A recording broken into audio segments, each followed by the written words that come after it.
Walimuuza Halima kama mzigo kwa mwanaume maskini mwenye viatu vilivyochanika na fimbo ya kutembelea. Hakukuwa na mahari, hakuna heshima, hakuna upendo.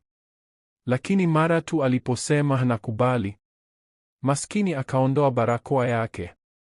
Usiku wa leo utaona jinsi bilionea mmoja aliyekuwa amejificha alivyotumia umaskini kama mtihani na jinsi wema wa msichana mmoja ulivyobadili hatima yake milele. Haya rafiki yangu wa karibu, unajua maisha Afrika yanaweza kuwa vipi? Yamejaa drama, mapenzi na mabadiliko ya kushtukiza. Hadithi ya leo ni ile ya aina ambayo itakufanya ucheke, ufikirie na labda hata utoe machozi kidogo. Basi chukua chai yako, kaa vizuri na rafiki yako wa karibu akupe simulizi, na usisahau kutuambia unaangalia kutoka wapi kwenye maoni. Tutafurahi kusikia hii hadithi ilimaanisha nini kwako. Halima alikuwa na miaka 19, lakini katika nyumba ya mjomba Bakari hakujisikia kama msichana mdogo. Alijisikia kama msichana wa kazi ambaye hakuna anayemlipa. Kila siku ilianza kwa njia ile ile. Kabla mtu yeyote hajaamka, Halima tayari alikuwa jikoni. Alifagia sebuleni, akaosha vyombo vya usiku uliopita, akapasha chakula na akaandaa uji au tambi mpya kwa ajili ya Bahati na Tausi kabla ya shule. Akichelewa kidogo tu, sauti ya shangazi Furaha ilipanda kutoka chumbani. Halima, unataka tufe kwa njaa kabla hujafanya kitu? Ndiyo mama, Halima alijibu kwa upole na kuongeza kasi. Mjomba Bakari siku zote alisema alimchukua kwa huruma baada ya wazazi wake kufariki. Namna alivyokuwa akisema ilisikika kama mzigo, si upendo. Kila wageni walipokuja angeongea kwa sauti ili wasikie. Tangu baba na mama yake wafariki, mimi ndiye ninayembeba kichwani, ninamlisha, ninamvisha. Watoto wa siku hizi hawajui hata kusema asante. Lakini nguo mwilini mwa Halima zilikuwa zile za zamani ambazo Bahati na Tausi walizikataa. Makubadhi yake yalikuwa karibu yamekauka kabisa. Hata hivyo hakuwahi kubishana. Baada ya kazi za asubuhi, aliifua sare ya Tausi kama kulikuwa na doa lolote. Aliipiga pasi nguo ya kanisani ya Bahati hata siku za kawaida kwa sababu Bahati alipenda kuonekana msafi. Aliosha mashati ya mjomba Bakari kwa mikono, akichubua kola na mikunjo ya mikono mpaka vidole vyake vinauma. Akikosa doa moja tu dogo, angeanza kulalamika. Wewe unafanya nini hata humu ndani? Huwezi kwenda shule. Huwezi kuolewa. Huwezi hata kufua nguo. Haya basi, angesema akitikisa kichwa. Shangazi Furaha alikuwa mbaya zaidi kwa maneno. Angalia wewe, angelenga kwa dharau, akimtazama Halima kuanzia kichwani hadi miguuni. Umesimama tu hapo kama mtu wa mkosi. Kama sisi ungekuwa barabarani unakula kwenye pipa la taka. Bahati na Tausi waliiga mama yao. Hawakusaidia chochote. Halima, beba begi langu. Halima, osha soksi zangu. Halima, nifanyie nywele. Harakisha sasa. Wewe ni konokono. Halima angejibu sawa na akafanya. Lakini nje ya nyumba Halima alikuwa tofauti. Aliwasalimia majirani kwa heshima. Alimsaidia mama aliyekuwa anauza vitumbua kufunga jioni. Aliwabebea mifuko wanawake wazee wanaorudi kutoka kituo cha daladala. Hakuwahi kumdhihaki mtu yeyote, hata wengine walipokuwa wanacheka. Ndani ya nyumba ya mjomba Bakari, yeye hakuwa na maana. Nje, baadhi ya watu walimuita yule msichana mtulivu mzuri. Halima aliisikia yote. Aliibeba yote moyoni, lakini alikataa kuacha matusi yao yamgeuze. Hata mgongo wake ulipouma na vidole vyake kuwa vyeupe kwa sabuni, bado alichagua kuwa mwema. Ndani kabisa alijiambia jambo moja rahisi. Huenda sina mtu, lakini bado nina moyo wangu. Sitauharibu. Mabadiliko yalianza kidogo, kama mambo mengi makubwa yanavyoanza. Asubuhi moja ya Jumamosi, Halima alikuwa jikoni akisaga pilipili. Kengele ya mlangoni ikalia. Bahati akakimbilia kwenye kioo, akarekebisha wigi yake na kutabasamu. Huyo lazima ni Chande, akamnong'oneza Tausi. Alisema anapenda wasichana weupe. Tazama tu. Chande akaingia na mfuko mdogo wa plastiki wa vinywaji. Akamsalimu mjomba Bakari na kukaa. Walipokuwa wanazungumza, Halima akapita kuwahudumia kinywaji cha shairi na biskuti. Kanga yake ilikuwa ya kawaida, nywele zake zimerudishwa nyuma, uso bila mapambo. Chande akainua macho na kumtazama kwa muda mrefu kuliko kawaida. "Shikamoo bwana," Halima akasema na kuweka tray. "Marahaba," akajibu, macho yake yakimfuata aliporudi jikoni. Baadaye shangazi Furaha alipoingia ndani, Chande akakohoa kidogo. "Bwana, samahani, yule msichana aliyetoa vinywaji, naye ni binti yako pia?" Mjomba Bakari akatabasamu sana. "Ndiyo, huyo ni binti yangu Bahati." "Hapana bwana. Namaanisha yule mwingine. Yule mtulivu." Tabasamu la mjomba Bakari likabadilika. Uso wa Bahati ukakunjamana. Tausi akatoa sauti ya kusononeka. "Huyo ni mtoto wa marehemu kaka yangu," mjomba Bakari akasema, sauti yake ghafla ikawa ya baridi. "Msahau. Zungumzia Bahati." Chande akacheka kidogo, lakini macho yake yakarudi tena kwenye mlango wa jikoni. Ilipofika jioni anaondoka, sauti yake ilibadilika. "Bwana, nitalifikiria," akasema. Lakini aliposhikana mikono akageukia Halima. "Kwaheri," akasema kwa upole. Haikuishia hapo. Mwanaume mwingine akaja baada ya wiki kadhaa. Huyu alikuwa ndugu wa kanisani ambaye shangazi Furaha alikuwa amemlenga kwa tausi. Alikuja akasalimia na kukaa. Kama kawaida, Halima akapita akiwa amebeba ndoo ya maji. Akamtazama kimya kimya, halafu baadaye akamvuta mjomba Bakari pembeni. "Bwana, tafadhali. Huyo msichana ni nani? Yule aliyebeba maji. Ana uso wa utulivu." Alipoondoka, hasira ya shangazi Furaha ikalipuka. "Kwa hiyo ni wewe wanayekuona humu ndani?" alipiga kelele akivuta gauni la zamani la Halima. "Tunawavisha mabinti zangu. Tunawapaka mafuta. Tunawanunulia wigi. Lakini bado wanaulizia wewe. Umeweka nini kwenye ngozi yako?" "Sijafanya chochote mama," Halima akasema kwa kutetemeka. Bahati akasogea mbele. "Acha kuigiza hana hatia. Unadhani hatuoni jinsi unavyotembea huku na kule ndani ya nyumba hii?"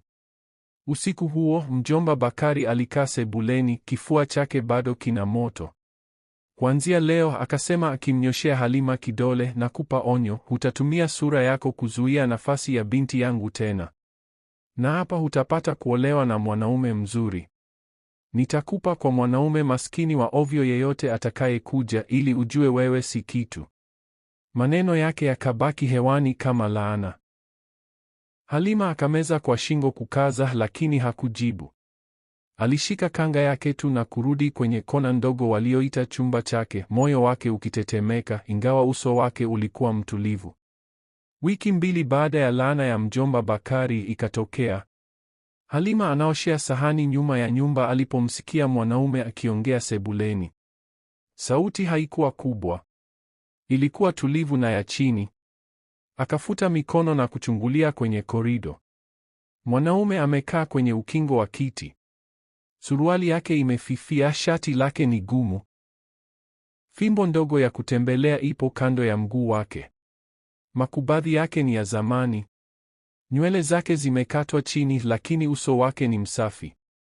Anafanana na wale wanaume wanaopita mtaa kwa mtaa wakifanya kazi ndogo yoyote wanayoiona.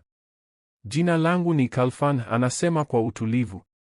"Sina mengi bwana, lakini naweza kumtunza mwanamke mmoja." Mjomba Bakari akainama mbele, hamu tayari machoni mwake. "Kwa hiyo unataka kuoa?" "Ndiyo bwana." "Unajishughulisha na kazi?" akauliza. "Ndiyo bwana. Nafanya biashara ndogo ndogo. Bado najikongoja, lakini sitamwacha binti yako apate shida." Moyo wa Halima ukaruka kwa hilo neno. Akaangalia chini haraka ili hakuna aone. Mjomba Bakari akakohoa. "Mambo ni magumu, kuoa si jambo dogo. Una pesa ya mahari?"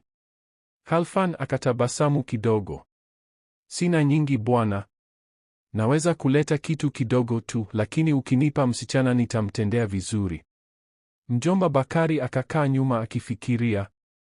Mwanaume amekuja mwenyewe kuomba yule msichana ambaye amekuwa akimtishia. Yule msichana ambaye alisema atampa kwa maskini wa ovyo. Huyu msichana ninayetaka kumpa, mjomba akasema taratibu, ni mgumu.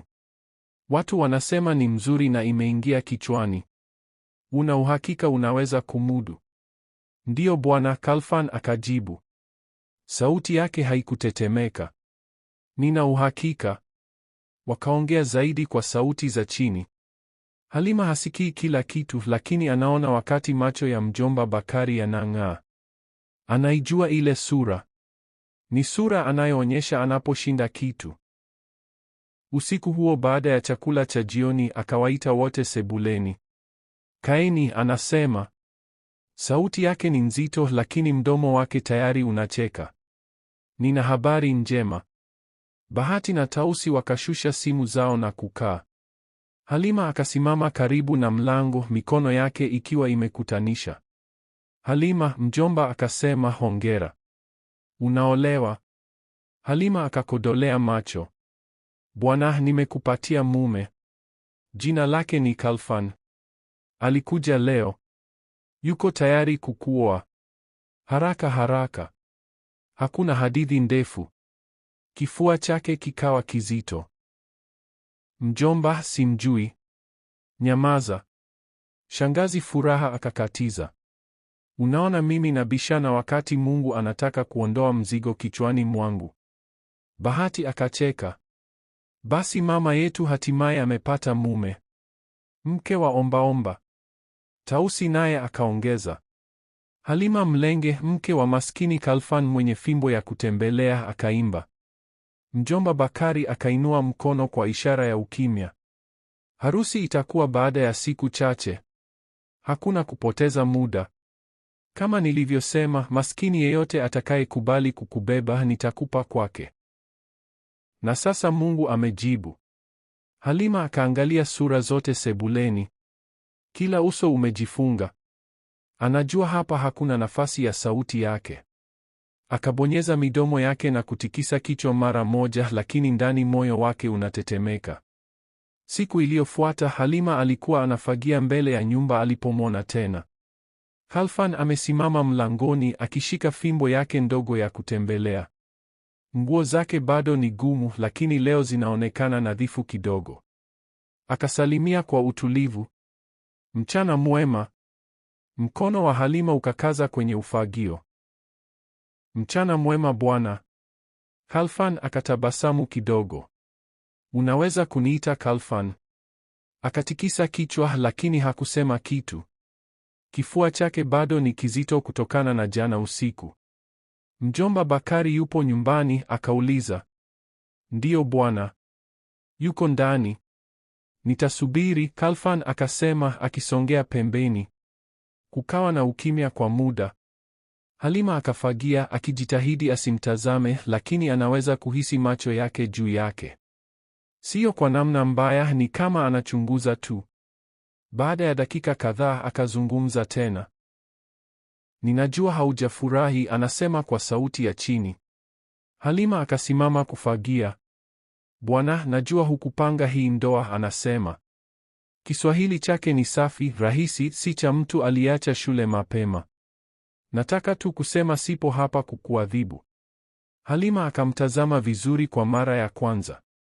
Shati lake linaweza kuwa limefifia, lakini mkao wake ni wima. Macho yake ni wazi, si ya kukata tamaa.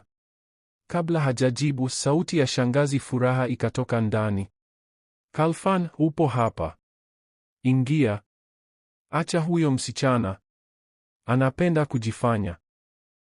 Khalfan akamfuata shangazi Furaha ndani na ule muda ukaisha. Usiku huo baada ya wote kula, Halima akaenda nyuma kuosha sufuria. Kiwanja kimetulia. Anakaribia kumaliza anaposikia nyayo. Halima, sauti ya upole inasema. Akageuka. Ni Khalfan amesimama umbali kidogo, fimbo pembeni. Samahani kukusumbua, anasema. Nilitaka kuongea kidogo tu kama huna shida. Halima akasitasita, kisha akatikisa kichwa. Khalfan hakusogea sana karibu. Ninajua hawakuuliza maoni yako kabla ya kukubali hii ndoa, anaanza. Najua hilo si haki. Halima akatazama sufuria yenye maji mkononi.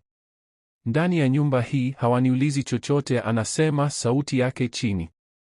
Khalfan akatoa pumzi ndefu. Sikiliza, sitakulazimisha kufanya usichotaka. Ikiwa baada ya harusi utaona huwezi kukaa na mimi, nitakuacha uende. Sitakushikilia kama mfungwa. Halima akainua macho kwa mshangao. Utaniruhusu niende? Ndiyo, anasema kwa urahisi. Nilitaka mke, lakini si mtumwa. Sio mtu anayelia kila siku. Hakuna mtu aliyewahi kuzungumza naye hivyo. Si mjomba, si shangazi, si mtu yeyote. Kwa nini mimi? Anauliza kwa upole. Wasichana wapo wengi. Khalfan akafikiria kidogo. Kwa sababu ulinisalimu kwa heshima siku ya kwanza nilipopita hapa, anajibu. Ulinipa maji wakati wengine waligeuza macho. Niliona. Koo la Halima likajaa. Anakumbuka siku ile. Kwake haikuwa kitu kikubwa. Bado ninaogopa, anakiri. Ni sawa kuogopa, Khalfan anasema. Jua tu hili. Sitakuinulia mkono. Sitakutukana kama wanavyofanya. Chochote kitakachofuata nitajaribu kuhakikisha hauwi mbaya kuliko ulivyokuwa. Kitu kidogo cha ajabu kikagusa moyo wake. Hofu bado ipo, lakini sasa kuna kitu kingine kimesimama pembeni yake. Anamwangalia Khalfan akigeuka kuondoka. Kwa muda mwendo wake ni mnyoofu. Halafu anakumbuka na anategemea fimbo tena. Halima akakunja uso kidogo. Huyu mwanaume haishi kama maskini wengine aliowaona. Siku ya harusi ilifika haraka kuliko Halima alivyotarajia. Hakukuwa na mahari ya maana, hakuna mapambo, hakuna upishi wa chakula maalumu. Asubuhi shangazi Furaha akaingia tu kwenye kona ya Halima na kutupa mfuko mweusi wa plastiki kitandani. Vaa hiyo, akasema. Mume wako anakuja. Halima akaufungua mfuko.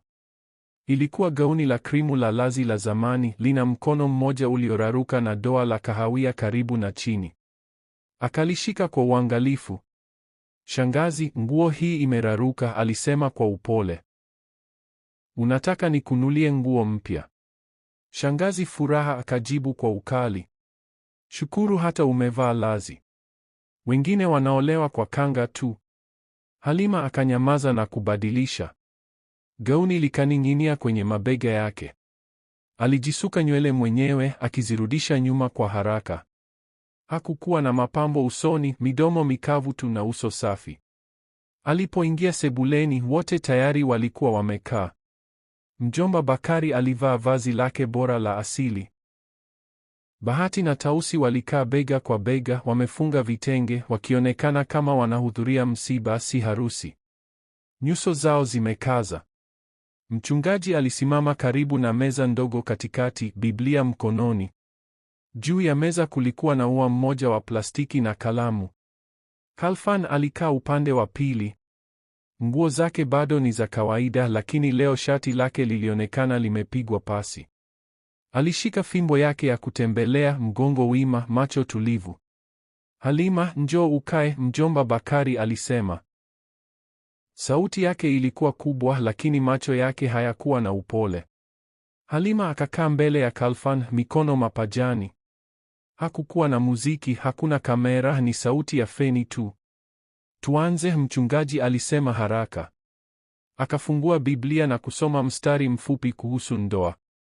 Sauti yake ya haraka kama mtu anakimbilia programu nyingine. Kisha akainua macho. Wewe, Khalfan, unamchukua Halima awe mke wako? Nakubali, Khalfan akajibu kwa utulivu. Na wewe, Halima, unamchukua Khalfan awe mume wako? Koo la Halima likawa kavu. Akamtazama mjomba Bakari. Macho yake yalikuwa magumu. Shangazi Furaha alimtazama kama mwewe. Bahati na Tausi tayari wanatabasamu kwa dharau. Halima akageukia Khalfan. Macho yake yalikuwa ya upole, hayakuwa ya dhihaka. Nakubali, alinong'ona. Kwa mamlaka niliyopewa, mchungaji alisema akifunga Biblia, ninawatangaza sasa mume na mke. Mnaweza kuondoka. Hiyo ndiyo ilikuwa yote. Hakukuwa na makofi, hakuna vigelegele, hakuna mchele. Khalfan akasimama kwanza na kumgeukia. Twendeni, alisema kwa upole. Halima akasimama na kumfuata nje. Moyo wake unapiga. Alitegemea watatembea hadi barabarani kutafuta daladala. Badala yake akaona gari kubwa jeusi la kifahari limesimama mbele ya nyumba. Mwanaume aliyevaa shati nadhifu na suruali akakimbia kufungua mlango wa nyuma. Mchana mwema bwana, yule mwanaume akasema kwa kuinama kidogo. Marahaba, Khalfan akajibu. Halima akaganda. Khalfan akamsaidia kuingia garini kwa upole. Akakaa akiwa amechanganyikiwa. Viti vilikuwa laini, hewa baridi gari lilipoondoka kwenye kiwanja, likiacha nyumba ya mjomba Bakari nyuma. Halima akamtazama Khalfan, kisha dereva, kisha tena Khalfan. Sauti yake ikatoka ndogo lakini thabiti. Tafadhali, wewe ni nani hasa? Khalfan akamtazama kwa muda. Gari likawa kimya. Jina langu kamili ni Khalfan Mlenge, alisema hatimaye. Halima akakunja uso. Jina lile lilisikika kama analijua. Alishaliona kabla. Kwenye daladala, kwenye mabango, kwenye maduka makubwa barabarani. Mlenge gani? Akauliza taratibu. Khalfan akatikisa kichwa. Kampuni ya usafirishaji ya Mlenge, makazi madogo, magala hiyo. Mdomo wake ukafunguka kidogo. Akatazama shati lake rahisi, fimbo ya zamani, kisha uso wake tulivu. Wewe ndiye mmiliki? Alinong'ona. Ndiyo, akajibu. Mimi si dereva. Mimi si mfanyakazi. Ni kampuni yangu. Halima akakaa nyuma, akili ikitetemeka. Kwa miaka watu eneo lile walikuwa wakizungumza kuhusu Mlenge mmoja tajiri sana lakini mtulivu. Hakuwahi kufikiria angekaa pembeni yake. Lakini kwa nini? Kwa nini ulikuja nyumbani kwetu hivyo? Akauliza. Kwa nguo mbaya na fimbo. Macho ya Khalfan yakawa mazito. Kwa sababu ya mjomba wako, alisema. Kwa sababu ya alichofanya kwa familia yangu. Halima akageuka kumtazama moja kwa moja. Mjomba Bakari? Ndiyo. Akatua pumzi ndogo. Miaka mingi iliyopita, baba yangu alikuwa bado anaijenga kampuni. Hakuwa mtu mkubwa bado, lakini alikuwa anaendelea vizuri. Mjomba wako alikuwa akifanya kazi naye. Alikuwa kama familia. Walimwamini. Kifua cha Halima kikakaza. Kulikuwa na dili moja la ardhi Dar es Salaam, Khalfan akaendelea. Ardhi nzuri. Ikiwa ingeenda sawa, ingeisukuma biashara mbele. Mjomba wako ndiye alileta njia. Alishughulikia makaratasi. Baba yangu alimwamini. Akasitisha, taya yake ikikaza. Lakini mjomba wako alidanganya, Khalfan akasema kwa sauti ya chini. Aligushi nyaraka. Akachukua pesa upande wetu na upande wa pili. Ardhi haikuwa safi. Ilipoanza kesi, waliburuta jina la baba yangu kila mahali. Watu walisema ana tamaa. Walisema ni mwizi. Halima akahisi baridi ndani. Baba yangu alipoteza mengi, Khalfan akaendelea. Pesa, heshima, amani. Alijaribu kusimama imara lakini ilimvunja. Akaumwa. Hakuwahi kupona kabisa. Usiku mmoja alilala na hakuamka. Sikujua, Halima akanong'ona. Hakuna aliyeniambia. Bila shaka hawakuambia, Khalfan akasema. Mjomba wako alinyamaza na kuendelea. Lakini mimi sikusahau. Nilichukua kilichobaki. Nikafanya kazi. Nikahifadhi. Nikakuza biashara tena taratibu. Sikukimbilia kuonyesha sura yangu. Nilikuwa natazama. Akamtazama kwa upole. Niliporudi ile nyumba nikiwa nimevaa kama maskini, nilitaka kuona kitu, alisema. Nilitaka kuona kama bado kuna moyo mwema umebaki pale. Mjomba wako alinitukana. Shangazi yako alinidharau. Binamu zako walicheka. Lakini wewe, Halima akameza. Wewe ulinisalimu, Khalfan akasema. Ulinipa maji. Hukucheka. Hukunitendea kama takataka. Hukujua mimi ni nani. Ulidhani sina kitu. Na bado ulikuwa mwema. Akashika macho yake. Sikukuchagua kwa sababu nilikuhurumia, Halima alisema kwa upole. Nilikuchagua kwa sababu katika ile nyumba yote, wewe ndiye peke yako uliyewahi kunitendea kama binadamu. Halima hakusema kitu kwa safari iliyobaki. Alishika kanga yake tu na kutazama nje ya dirisha, akijaribu kumeza yote aliyosikia. Baada ya muda, gari liliacha barabara kuu na kuingia mtaa tulivu. Lango mbele yao likateleza kufunguka lenyewe. Wakaingia kwenye kiwanja kikubwa na kusimama. Dereva akashuka haraka na kufungua mlango wa nyuma. Karibu bwana, alisema. Kisha akamtazama Halima. Karibu bibi. Halima akashuka taratibu. Nyumba mbele yake ilikuwa kubwa, si kama ya mjomba Bakari. Hii ilikuwa pana, kuta imara na mlango mrefu. Wafanyakazi wachache walikuwa wamesimama mlangoni wakisubiri. Mchana mwema bwana. Mchana mwema bibi, walisalimia wote. Halima karibu atazame nyuma kuona kama wanazungumza na mtu mwingine. Khalfan akatikisa kichwa tu na kushika mkono wake kwa upole. Hii ndiyo nyumba yako sasa, alisema. Ndani kila kitu kilikuwa safi na kimepangwa. Viti, ngazi, picha ukutani. Halima akahisi kama ameingia kwenye nyumba zile anazoona tu kwenye filamu. Hatua zake zikawa ndogo. Khalfan akamtazama kimya kimya. Njooni, alisema. Nataka kukuonyesha kitu. Akampeleka kwenye chumba nyuma ya nyumba na kufungua mlango. Ndani kulikuwa na mashine za kushona, meza kubwa ya kukatia na rafu zenye vitambaa vilivyopangwa. Mama yangu alikuwa akishona hapa, alisema. Sauti yake ikalainika. Hata pesa zilipokuja bado alishona kwa wanawake ambao weza kulipa bei kamili. Wajane, wasichana wadogo, watu ambao maisha yanawabana. Halima akaingia taratibu na kugusa moja ya mashine. Panatuliza, alisema. Khalfan akatabasamu. Aliamini kwamba Mungu akikunyanyua lazima uwanyanyue wengine, si kwa pesa tu bali kwa nafasi. Halima akasimama kimya. Kitu ndani ya chumba kilifanya kifua chake kijazwe. Unanikumbusha yeye, Khalfan alisema. Mwepesi, mwema, mwenye nguvu kuliko unavyojua. Halima akaangalia chini. Sijihisi mwenye nguvu, akajibu. Nilichoka tu kupigana ndani ya mawazo. Ndiyo maana nikanyamaza. Akatikisa kichwa. Hata hivyo hukugeuka kuwa mwovu. Huo ni ujasiri. Kwa siku chache zilizofuata alitembea ndani ya nyumba taratibu. Chumba kipya, nguo mpya, chakula bila matusi. Wafanyakazi wakimuita bibi kwa heshima. Mwili wake ulikuwa hapa, lakini sehemu ya akili yake bado ilikuwa kwenye ile kona ndogo ya nyumba ya mjomba Bakari. Jioni moja walipokuwa wamekaa mezani kula, Khalfan akasema, unataka kufanya nini kuhusu wao? Akauliza, mjomba wako, shangazi yako, binamu zako.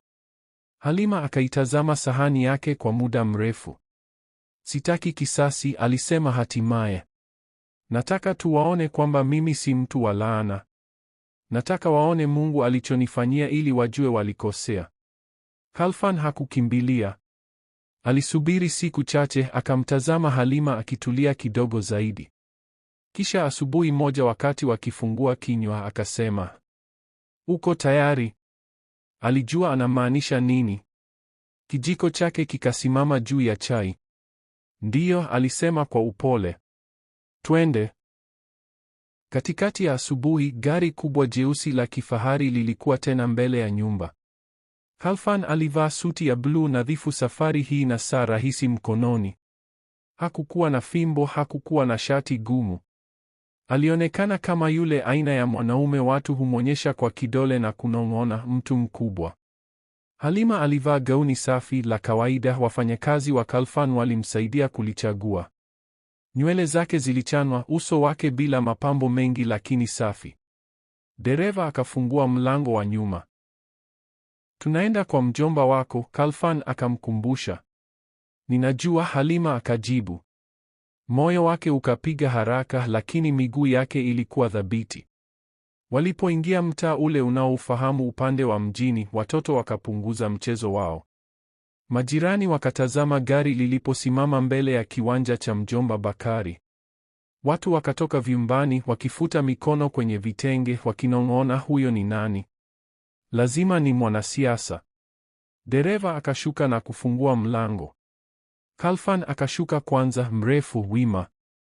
Minong'ono ikazidi. Kisha Halima akashuka baada yake. Kwa sekunde moja, kiwanja kizima kikawa kimya. Halima, jirani mmoja akavuta pumzi. Si huyo si mpo wa Bakari? Shangazi Furaha alikuwa mlangoni akishika ufagio. Mdomo wake ukafunguka lakini sauti haikutoka. Bahati na Tausi wakachungulia nyuma yake. Mjomba Bakari akatoka mwisho, macho yakiwa mapana. Halima hakukimbilia. Alisimama pembeni ya Khalfan, mabega yamelegea, uso tulivu. Khalfan akageukia dereva. Leta, alisema. Dereva akaenda kwenye buti na kuleta bahasha ya kahawia. Khalfan akamkaribia mjomba Bakari na kuinyosha. Hii ni yako, alisema. Siyo pesa, ni ukweli ule ulioficha. Mjomba Bakari akaitazama bahasha kama inataka kumng'ata. Hii ni nini? Akauliza. Karatasi, Khalfan akasema. Dili la ardhi, sahihi za kugushi, pesa za mara 2. Jina la baba yangu. Mwandiko wako. Mnong'ono ukapita kwenye kiwanja. Shangazi Furaha akasogea kwa wasiwasi. Bahati na Tausi wakaganda. Halima akasogea mbele. Mjomba, alisema kwa upole. Ulinita mtu wa mkosi. Uliwaambia watu ninazuia utukufu wa binti zako. Ulisema nitaolewa na maskini wa ovyo. Ulinitupa kama tatizo. Hakuna aliyesema kitu. Lakini Mungu hakunitupa, aliendelea. Aliniona.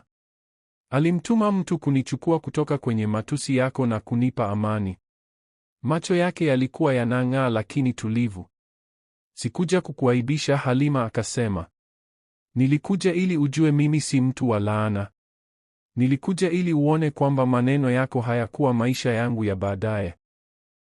Akachomoa bahasha nyingine kwenye pochi yake. Hii ndiyo pesa, alisema akiweka kwenye benchi. Karabati paa linalovuja. Rekebisha mlango uliovunjika. Angalau mtu mwingine atakayelala hapa asiteseke kama nilivyoteseka. Shangazi Furaha akafungua mdomo, kisha akaufunga tena. Bahati na Tausi wakatazama chini. Halima akaangalia kiwanja kile kwa mara ya mwisho, kile kilichomshikilia kama gereza. Asante kwa kunisukuma nje, alisema kwa upole. Kama msingenisukuma nisingeingia maisha yangu halisi. Kisha akageuka, akarudi kwenye gari na kuwaacha wamesimama pale. Huru hatimaye. Gari lilipoondoka mtaa wa mjomba Bakari, Halima akakaa nyuma na kufumba macho. Mwili wake ukawa mwepesi kama mtu amemvua mzigo mzito shingoni. Umefanya vizuri, Khalfan alisema pembeni yake. Nimesema tu kilichokuwa moyoni, Halima akajibu. Ndiyo maana kimewaingia, akasema. Siku ziligeuka kuwa wiki. Maisha ya Halima yakaanza kupata umbo jipya.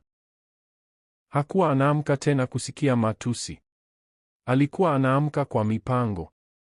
Jioni moja Khalfan akaleta wazo. Unakumbuka chumba cha kushona cha mama yangu? Akauliza. Halima akatikisa kichwa. Ndiyo, napenda pale. Nataka kufanya kitu kwa kumbukumbu yake, alisema. Siyo ndani ya nyumba hii. Nje, kwa wanawake wanaohitaji msaada. Macho ya Halima yakang'aa. Kama nini? Kituo kidogo, akaeleza. ambapo wajane, mama wasio na waume, wasichana wadogo kama wewe wanaweza kujifunza stadi: kushona, kuoka, ufahamu wa biashara ndogo, ili waweze kusimama kwa miguu yao. Halima hakufikiria hata mara mbili. Tufanye, alisema. Wakapata jengo rahisi upande wa mjini na kulitengeneza. Hakukuwa na makelele, ni meza, mashine za kushona, majiko ya kuokea na viti. Wakaziambia makanisa, vikundi vya mtaa na baadhi ya majirani. Taratibu wanawake wakaanza kuja. Wengine walikuwa wakubwa wenye nyuso zilizochoka. Wengine vijana wamebeba watoto mgongoni.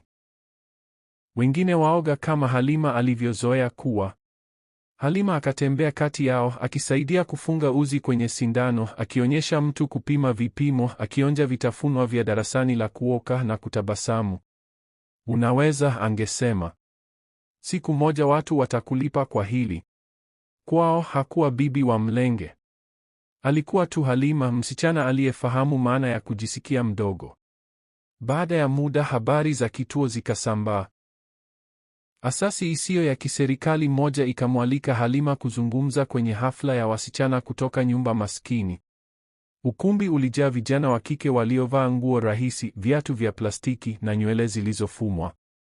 Baadhi yao walionekana jasiri na baadhi walionekana wamevunjika moyo. Halima akashika kipaza sauti kwa mikono yote miwili. Jina langu ni Halima, alisema. Niliwapoteza wazazi wangu nilipokuwa mdogo. Niliishi na watu walionifanya nihisi kama mimi si chochote. Nilikuwa nakula mwisho. Nililala popote. Nilivaa nguo za zamani. Ukumbi ukawa kimya. Lakini kitu kimoja sikukipoteza, aliendelea, ni moyo wangu. Nilikaa mbali na kuwa mkatili. Nilikataa kuacha kuwa mwema. Akatazama taratibu pande zote. Watu watakuambia wewe ni maskini sana, wewe ni mzembe, wewe ni mpole sana, wewe ni kimya sana. Wanaweza kukupa majina ya kukudhalilisha, lakini sikilizeni vizuri. Ninyi si bure. Ninyi mnatosha. Msikubali mtu yeyote awaondolee mioyo yenu ya wema. Wasichana wengine wakafuta machozi. Hafla ilipoisha, wengi wao wakamkimbilia. Shangazi Halima, asante. Shangazi, simulizi yako ni kama yangu. Wakamkumbatia mmoja baada ya mwingine, wakishikilia kama vile maneno yake yalikuwa kitu walichoweza kubeba na kuondoka nacho nyumbani. Alipokuwa akiwakumbatia, Halima alijua kuwa Mwenyezi Mungu hakumwinua yeye tu, bali alimpa njia ya kuinua wengine pia. Baada ya hafla ya wasichana siku hiyo, Halima alikaa kwenye baraza na Kola wakitazama taa za mji mbali. Umezizungumza vizuri, Kola alisema. Nilikuwa nazungumza na nafsi yangu ya udogo, Halima akajibu. Yule msichana aliyekuwa akidhani yeye si chochote. Kola akamtazama kwa muda. Kuna sehemu moja hatujaenda pamoja, alisema kwa sauti ya chini. Wapi? aliuliza. Kaburi la wazazi wako. Halima akanyamaza. Hakuwa ameenda huko kwa muda mrefu. Mjomba Matayo hakuwahi kujali kumpeleka. Maisha ndani ya nyumba yake yalikuwa yamemeza siku zake zote. Uko sahihi, alisema polepole. Nahitaji kwenda. Wiki iliyofuata wakaenda kwa gari hadi makaburi madogo ambako wazazi wake walizikwa. Hawakuenda kwa msafara. Hakukuwa na makelele, ni Halima na Kola tu ndani ya gari rahisi, huku maua yakiwa mapajani mwake. Walipofika mahali pale, aliitambua mara moja. Mawe mawili madogo ya kaburi yakiwa kando kwa kando. Kifua chake kikawa kizito, lakini miguu yake ikasonga mbele yenyewe. Akapiga magoti na kugusa jiwe lenye jina lake lililoandikwa chini ya maneno, binti wa mama, baba, alisema kwa sauti ya chini. Ni mimi, Halima. Sauti yake ikatetemeka, lakini hakulia kama zamani. Nimekuja kuwaambia kitu, aliendelea. Nimefanikiwa. Sasa nina furaha. Sina njaa. Silali sakafuni. Silia kila usiku kwenye kona moja ndogo. Mwenyezi Mungu alinisaidia. Alimtuma mtu akaone mimi pale wengine waliponitumia. Akatabasamu kidogo. Sikupoteza moyo wa wema mlionifundisha, alisema. Hata watu walipoongea ovyo. Sikubadilika kuwa mchungu. Bado najitahidi kuwa mwema. Asanteni kwa kunifundisha hilo. Kola alisimama umbali kidogo akimpa nafasi, lakini macho yake yalikuwa ya upole. Halima alipomaliza kuomba alisimama na kujipangusa magoti. Kwa heshima yao alimwambia Kola walipokuwa wakirudi kwenye gari, nataka kufanya zaidi. Zaidi? Kola akauliza. Vituo zaidi? Halima akasema si kituo kimoja tu, kote Dar es Salaam. Baadaye mikoa mingine, sehemu ambazo wanawake na wasichana wanaweza kujifunza ujuzi, kujisikia salama na kusikia kuwa wao wanatosha. Kola akatikisa kichwa. Tutafanya, alisema. Hatua kwa hatua. Miezi ikageuka miaka. Kituo kidogo cha wanawake kikawa vituo vingi. Sehemu tofauti za Dar es Salaam, sura tofauti, ujumbe ule ule. Wakati mwingine waandishi wa habari walikuja kumhoji Bi Halima, wangemuuliza ni nini hasa kilichobadili maisha yako? Je, ni ndoa, pesa, bahati? Kila mara alikuwa anatoa jibu lile lile rahisi. Wema, alisema. Wema ulibadili maisha yangu na ya mtu mwingine. Wangeonekana kushangaa wakingoja simulizi ndefu zaidi, lakini yeye angeendelea kutabasamu tu. Hakuwa akijiona tena kama msichana maskini waliyejaribu kumvunja kwenye kiwanja kimoja kilichosongamana. Alijiona kama mwanamke aliyepita kwenye moto na kutoka akibeba maji kwa ajili ya wengine. Zamani yake ilikuwa bado sehemu yake, lakini haikuwa tena gereza lake. Ilikuwa ushuhuda wake. Na kila mara alipomwona msichana mwingine mwenye ukimya, aliyevaa nguo za zamani na kumwambia, wewe unatosha, Halima alijua alikuwa amekuwa huru kweli. Rafiki wa dhati, hiyo iligusa ndani sana, sivyo? Maisha kweli yana njia ya ajabu ya kutufundisha mafunzo kupitia watu ambao hatutarajii kabisa. Kama umeihisi hii simulizi kama nilivyoihisi mimi, acha alama ya moyo wa njano kwenye maoni. Na usisahau, rafiki yako wa dhati ana simulizi nyingi zaidi zinakuja. Kwa hiyo, jisajili na ubaki karibu. Hadi wakati mwingine, baki mwema, baki wa kweli na baki rafiki yangu wa dhati, kwa sababu unajua rafiki yako wa dhati haishwi na simulizi.